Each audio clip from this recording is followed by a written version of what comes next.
Hello everyone, welcome to Tuesday night at the Leitner Observatory and Planetarium. It's Tuesday night, our usual public night of the week.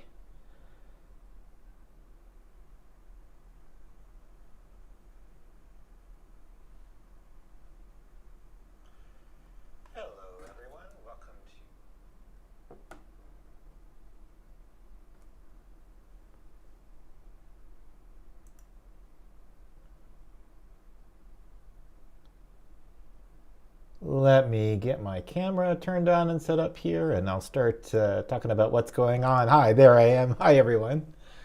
Thanks for tuning in live for our live stream, Tuesday night live stream.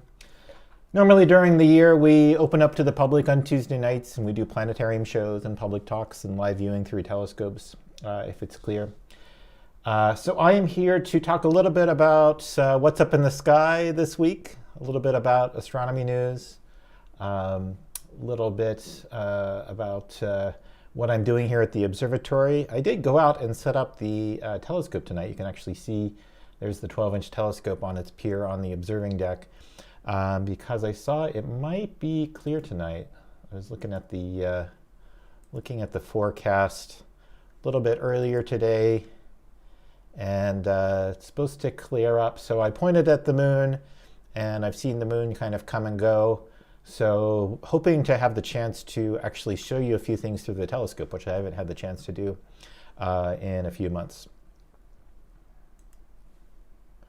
But if anyone has any questions or comments or anything you'd like to say, feel free to type it in the live chat, and I'll try and keep an eye on the chat and see if anyone has questions or requests, anything you'd like to talk about tonight.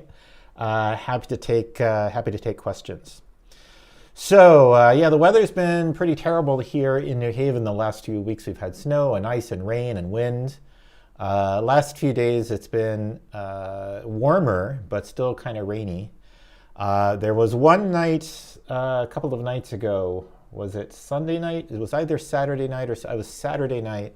We had a clear night, and I managed to come in and do some astrometry imaging of this near-Earth asteroid that I mentioned in the last stream. So if it clears up tonight, I will probably try to do some of that observing as well as perhaps some test observing with the 12-inch telescope, since I have it set up here. Let me show you what the 12-inch telescope is doing right now. By the way, if you're new to the Leitner Observatory, if you're not familiar with what we have set up here, this is the campus observatory for Yale University, and we're up on Prospect Street at the top of the hill, close to the, in the Farnham Gardens and close to the Yale Farm and close to the Yale Divinity School. And it is a lovely place to get to work and look at the stars and teach classes and so forth. Actually, as I look out on the live camera of the observing deck, which I have set up so that I can watch the 12-inch telescope when I move it around, there's Klein Bio Tower, which is actually where the astronomy department is going to be moving in a few years. So we've been on Hill House Avenue for a while, but the plan is that Klein Tower is going to be renovated, and actually the astronomy department will be moving in there. So maybe I will be able to see my office from the observing deck once Astro finally moves in there. It's been warm enough actually that the large snowman that I saw people had made in Farnham Gardens have melted and fallen down. There were some really big snowmen kind of over here at the edge of the observing deck camera until today. Okay, let me switch over to the camera, the telescope and camera control, and we'll see what it's doing here. So I am connected remotely here to the computer that's controlling the 12-inch telescope mount and camera. And you see what's up in the sky right now. There's Mars over there. There's Orion there right on the meridian. The astronomers keep track of this line in the sky called the meridian, which is a line that goes from due south to overhead to due north. And it's a really useful reference line because as the sky turns, as everything goes from east to west over the course of a night, it will rise in the east, cross the meridian at some point, and that's actually when it's highest in the sky, and then it will start to set in the west. And in particular with this telescope, the telescope will actually turn over when it crosses the local meridian. So it's good to know if the object you're interested in is on the east side of the meridian or the west side of the meridian. But I see Orion right there. This is a computer-generated map. This isn't an image of the sky. And I have the telescope pointed in the direction of the moon right now.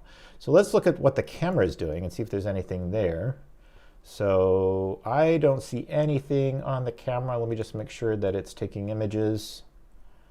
I don't see anything right now, but I did earlier. I saw the moon coming and going. So this will be a good check on whether or not it's potentially clear enough for us to do some live observing of maybe the moon and Mars and the Orion Nebula and so forth.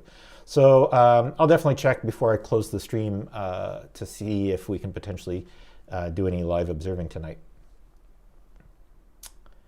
So let me talk a little bit about what's up in the sky and maybe a little bit about astronomy news. So I'm going to start with the same sky map that I always like to talk about at the beginning of the public night.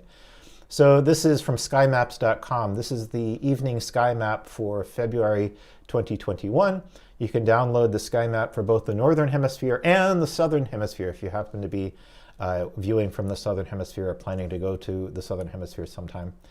And it shows you what the sky would look like if you were lying on your back with your feet to the south and your left hand to the east and your right hand to the west and the North Pole off the top of your head. And you kind of squeeze the whole horizon into a fisheye view of what's in front of you. So you see, here's the sky. We're getting kind of further to late February rather than early February today on the 23rd. But this matches actually what I was showing in the sky model, the model of the stars in the sky that the telescope was using to point. So it's more or less accurate. Mars is right there next to the Pleiades. The moon tonight happens to be over here in Gemini. And these are the bright stars and constellations that you'd be able to see. If the sky were really dark, you'd be able to see the Milky Way going from the southeast sky, essentially overhead at around 7:30 p.m. At this latitude to the northwest across the sky. And we actually have the part of the summer triangle on the northwest horizon, even in February. It's a little bit easier to see at further north latitudes, but you can still see Deneb right at sunset, low in the northwest, if you have a clear view of the northwest. But mostly we're seeing the winter constellations and the bright winter stars that are in the direction of the plane of the Milky Way. The bright stars in Orion, the bright star Sirius, the brightest star in the sky, the two bright stars Pollux and Castor in Gemini, and then the bright star Capella, which I talked a little bit about last week. I think maybe I will switch over to the simulator and talk a little bit about some of the constellations over here in the east and the northeast that are coming up. I think of these as spring constellations, but we're only about a month away from spring, so they're coming up. So let me switch over to this program called Stellarium.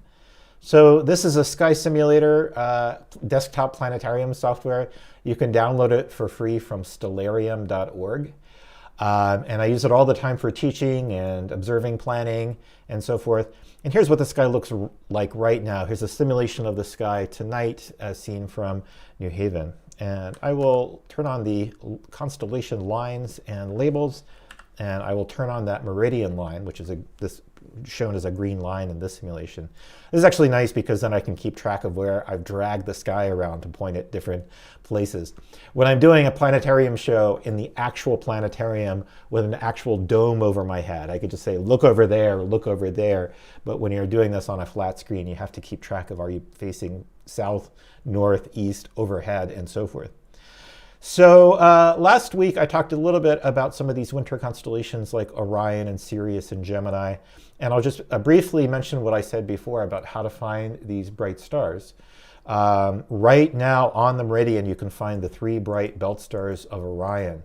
These are stars that are nearly in the plane of the Earth's equator. If I show you where the Earth's equator is, that blue line is the Earth's equator. Just project the Earth's equator off into space at great distance.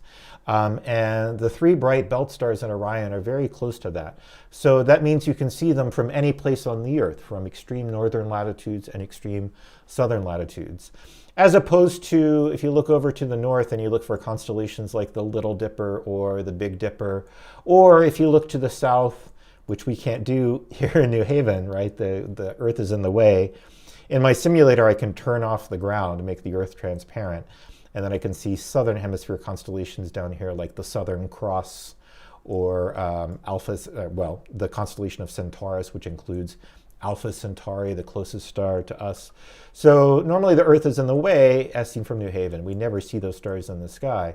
Whereas the constellation of Orion can be seen anywhere on the planet, as long as those stars are above the horizon. You see Orion rise opposite the sun on the day of the winter solstice. So as the sun sets on the winter solstice, you see Orion rising. So it's appropriately called a winter constellation. So if you take the 3 bright stars in the belt and go down to the left, you can find the brightest star in the sky, which is Sirius. So easy to find.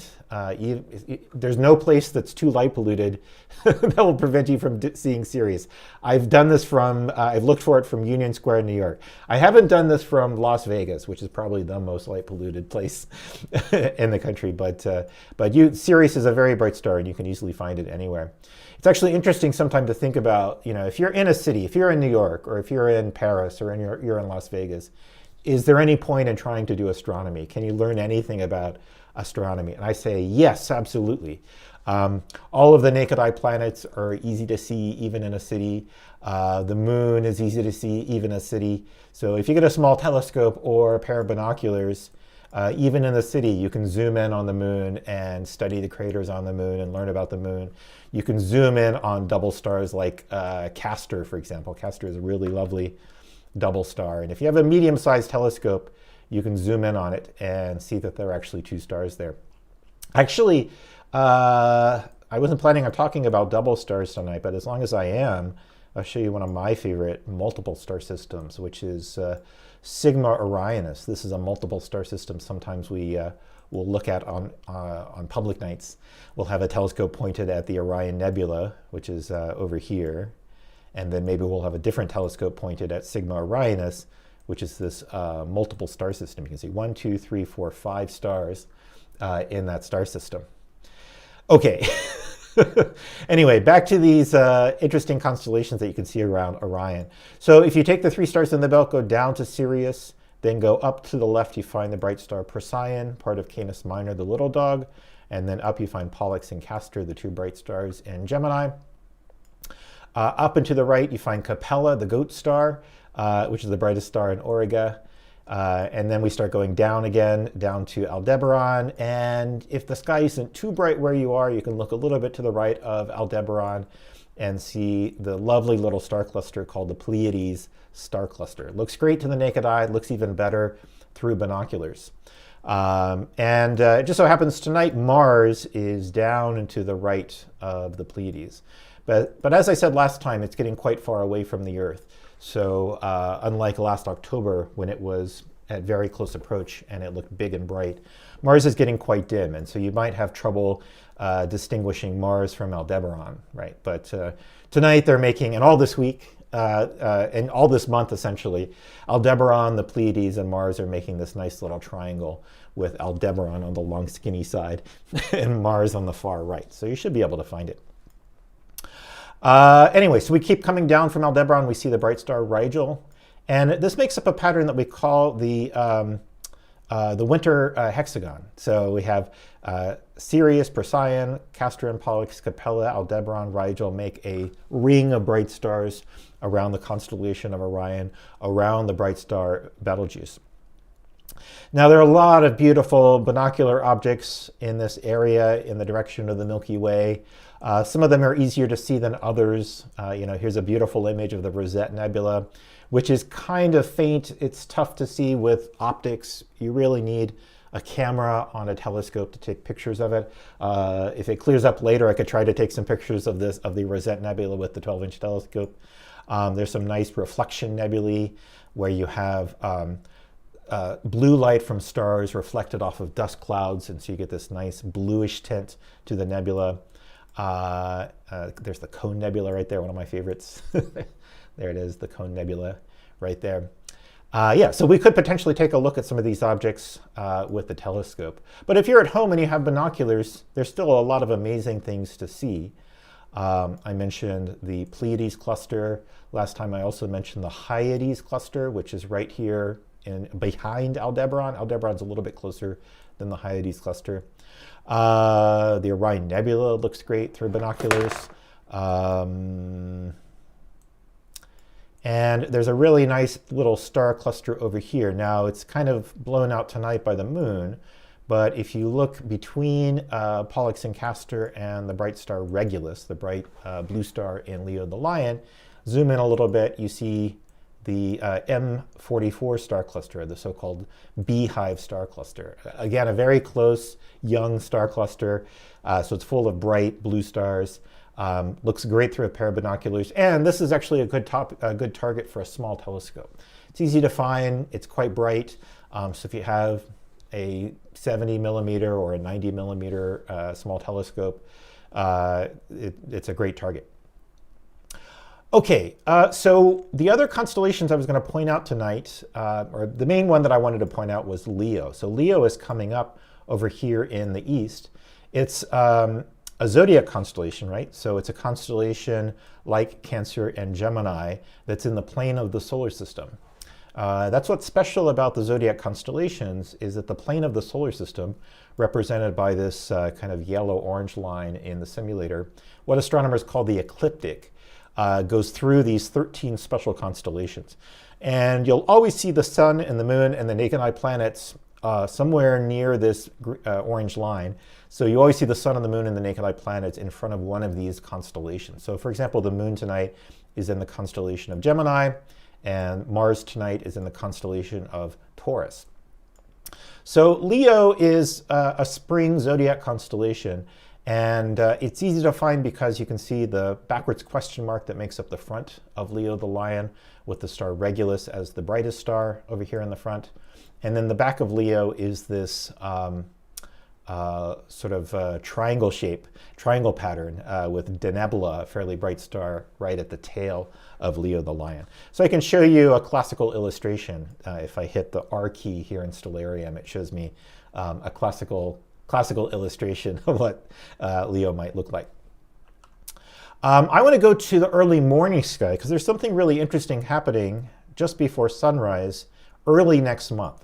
So I'm going to let time pass, right? You can see what time it is here in this window. So this is tonight around midnight. And here's what the sky is going to look like.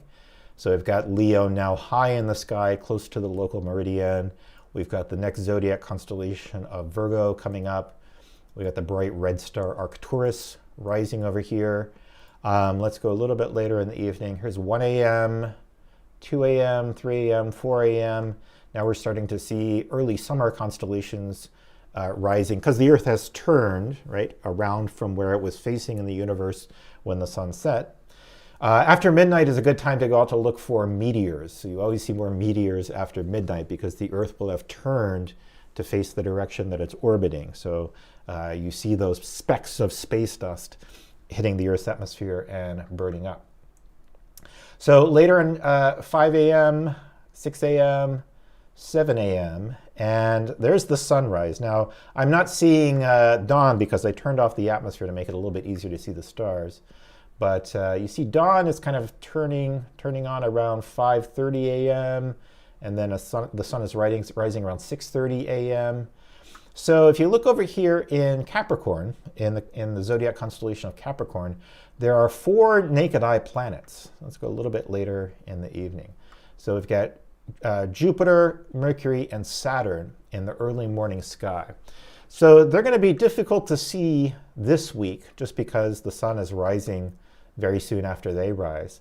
But if we were to go about a month later, not even a month later, about 2 weeks later, so actually this is a very interesting occurrence. We have on March 5th, Mercury and Jupiter very close to each other in the sky.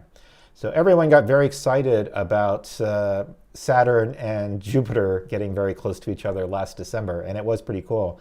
We've got the planet Mercury and Jupiter getting very close. Not quite as close as Jupiter and Saturn did, but close enough you could see them together in a telescope in the early morning sky. I'm not much of an early riser, but maybe I will go out and try to take a picture of that if it's clear on the morning of March 5th. So if we go even a little bit later into March, we get Jupiter, Saturn, and Mercury all kind of bunched up together in Capricorn in the early morning sky. So now here is around, let's see, this is around 6 a.m. On March 9th. And then Mercury starts heading back behind the sun. So Mercury's a very fast-moving planet. It doesn't stay far from the sun. If you happen to see it far from the sun, you're catching a favorable elongation, we call. So usually you have to look up when those are happening. And so here's Mercury going back around the back of the sun.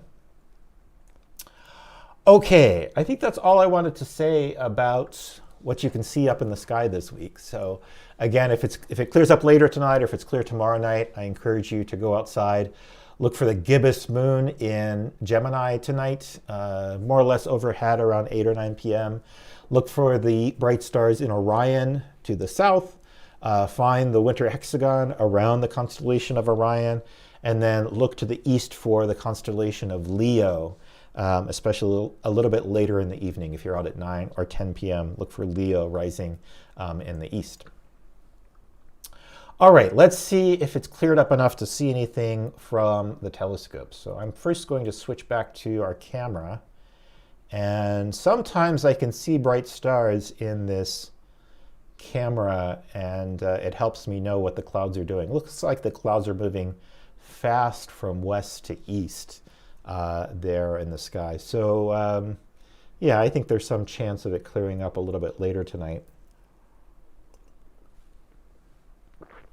Let me switch over to the telescope control again and the camera control again.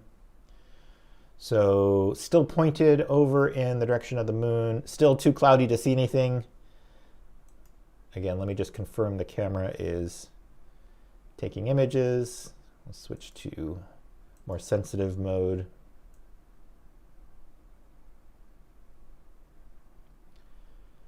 Yeah, not seeing anything at all yet, but definitely saw something earlier in the evening. Might be a good idea to nudge the telescope over to the moon again, just to make sure that I'm tracking the moon, because the moon is moving.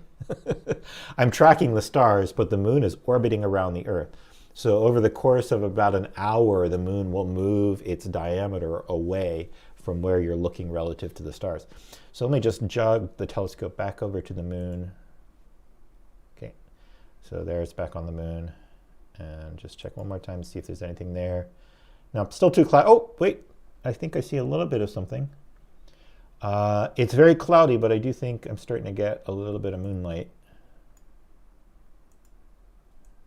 I think a long exposure here.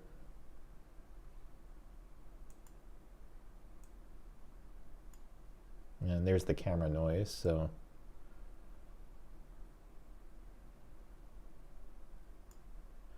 Yep, that's what the underside of clouds look like. But again, we'll check back in a few minutes, and if it's clear, and try and take a look at something.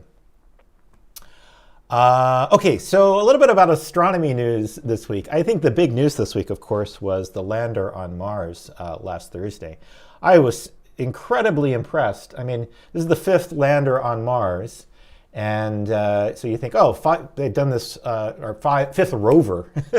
Actually, I wonder what number lander it is. I think they're probably up to at least a dozen, more than a dozen by now. But the 5th rover on Mars. And so you think, oh, it's routine.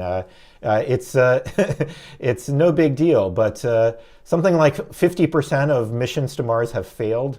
And so it is a big deal to get a successful mission to Mars.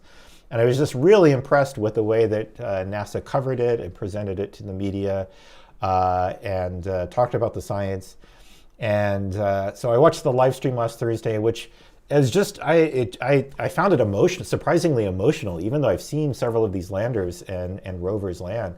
But it's just, it's been such a tough year to see such, clearly great news to see something unabashedly good happen in science and with NASA and in space exploration just made me really, really happy. And all of the hard work that the mission engineers put in. The rover was launched last July and has been, was traveling for 7 months to Mars and then landed last Thursday. And of course, Mars is so far away that it's not as if they're using a joystick or a controller or something to fly the thing down and land it. It's all done autonomously by robots, by AI. And that gets better and better every year, but it's really amazing what they're able to do now. NASA released this actual video of the landing. This is not CGI or animation or artist impression or anything like this. They actually had video cameras, GoPros if you like, on the rover and on the descent stage that was going to lower the rover to the ground.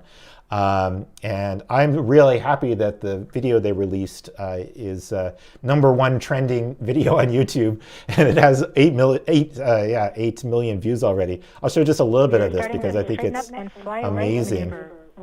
And I can talk maybe a little bit about what I know and what I think about what's going on here. Bring the volume down a little bit. So this is synchronized this is great. This is synchronized both what they were, the telemetry that they were getting at JPL with video data that they downloaded later. So even though this is synced up, NASA has coordinated the audio and the video from Mission Control at JPL in California, along with the video that they then got back from the descent stage and the lander and so forth.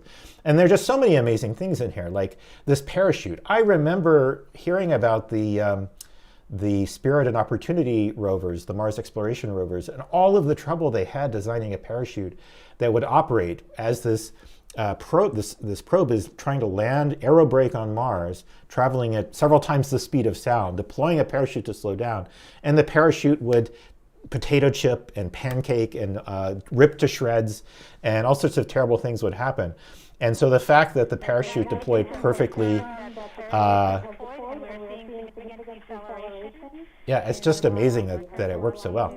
The other thing I thought was really cool was that NASA knew, or hoped, of course, that they were going to get a video feed of the parachute, and they have pictures also from an orbiter on Mars of the parachute.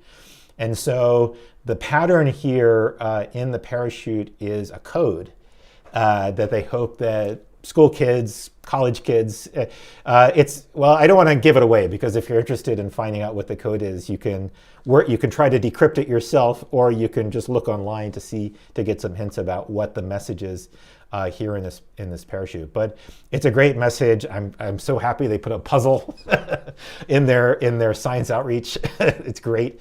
And once you do figure out what this message is and what this pattern is, you're going to think it's pretty cool. I think it's going to be an iconic image of space exploration, Mars exploration. And you can already get a t-shirt with the parachute code on it. I got to get one of these. Or if you like, you can get a skirt with the parachute code on it, which I think is fantastic. So I'll just go ahead and play a little bit more of the NASA video here. Here you can see the heat shield falling away. So now the rover has a clear view of the surface of Mars. And the heat shield has separated. This allows both the radar and the cameras to get their first look at the surface. Current velocity is 145 meters per second and an altitude of about There goes the heat. You still see the heat shield falling down. Another thing that's really amazing about this video is that you really can't tell, you don't have a good sense of scale for how high the lander is at this point and how big these craters are. And I noticed this all the way down to the surface. You had no idea, is it 10 feet above the surface or 1,000 feet above the surface, even as you get down really low. Now, once you start to see the dust kicked up by the retro rockets on the descent stage, then you know, oh yeah, they're close to the ground. Now has radar lock on the ground. Current velocity is about 100 meters per second. 6.6 kilometers above the surface. Yeah, so she just said, so the video is synced up with the audio from the mission. So she said 6.4 kilometers. The initial visualization of terrain relative navigation and subsequently the timing of the landing engines. Our current velocity is about 90 meters per second at an altitude of 4.2 kilometers. 4.2 kilometers, you got that. I mean, this could be, it's so you don't know the size of these features on Mars. The system has produced a valid solution in part of terrain relative navigation. And of course, they're clapping at every one of these announcements because anything could go wrong. They're not controlling the spacecraft, and something might go wrong, and they just might not hear from it, and they'd have to figure out hours later what happened. 2.6 kilometers from the surface of Mars. We have confirmation that the back shell has separated. We are currently performing the divert maneuver. Current velocity is about 75 meters per second and an altitude of about a kilometer. So she said divert maneuver. This is where they're actually bringing the descent stage to where they really want to land. They do have a target for where they want to land. So now they're actually getting really close. I think they're under a kilometer here.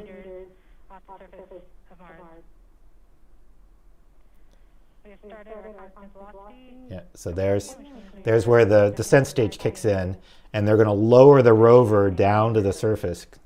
Amazing. Look at that. There it goes.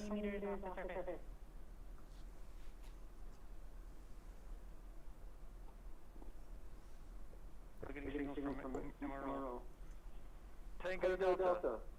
Touchdown confirmed. Perseverance safely on the surface of Mars. Ready? Yay. Taking the flight.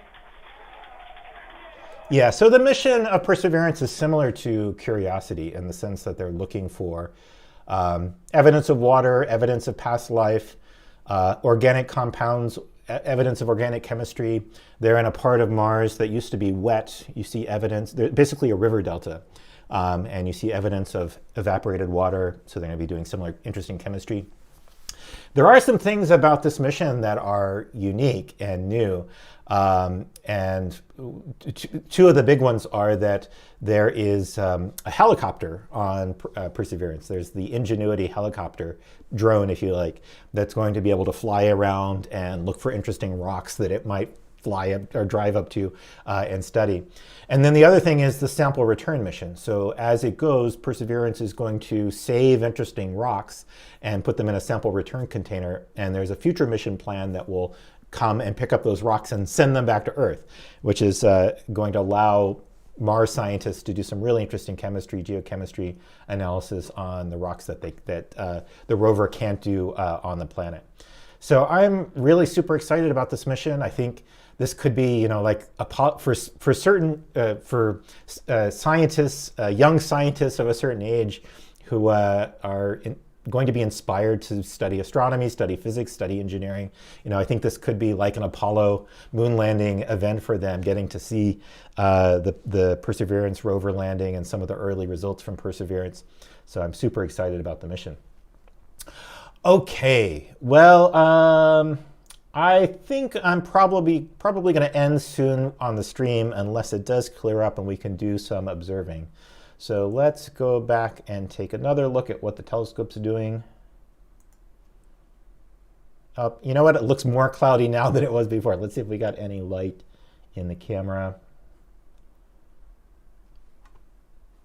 Let's see. Let's switch over to the control computer over there. And I'm still pointed at the moon. Moon just happens to be really close to this star in Gemini. There's a background star right there in Gemini. Yeah, so it's a little bit easier to see.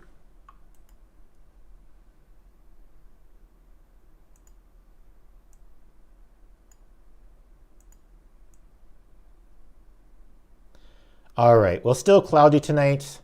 I'm going to stick around the observatory for about an hour or so and see if it clears up. And if so, see if I can get in some of my own research observations. If anyone has any questions, I'm happy to take questions. Just type your questions in the Leitner, the observatory chat. I'm sure you can find that. I'm sure you can find that video that I played of the Perseverance landing if you're interested in seeing more of it. Actually, if you go to NASA's YouTube page, so youtube.com/NASA, There's a much longer version where they have some mission scientists talk about the landing and what they learned about the video that they got from the surface and some of the very early camera images, which are mostly calibration images and getting things oriented and figuring out exactly where they are and making sure everything is safe and so forth before they start driving the rover around and doing science, doing chemistry and geology experiments.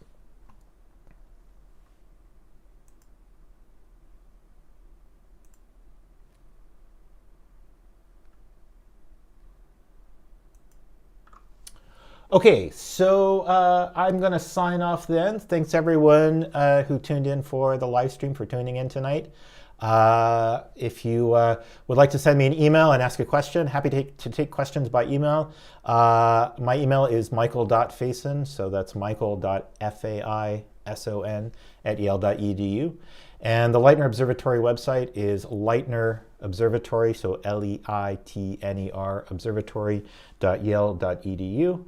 And I'm going to try actually to post a schedule of upcoming live streams with a little bit of details, a little bit of the details of what I'm going to be talking about and what's planned. So if there's something you're particularly interested in, I'll try to put that up ahead of time. Otherwise, clear skies. I wish everyone a great week and weekend, and hopefully I'll see you next Tuesday. All right, so long for everyone. Bye.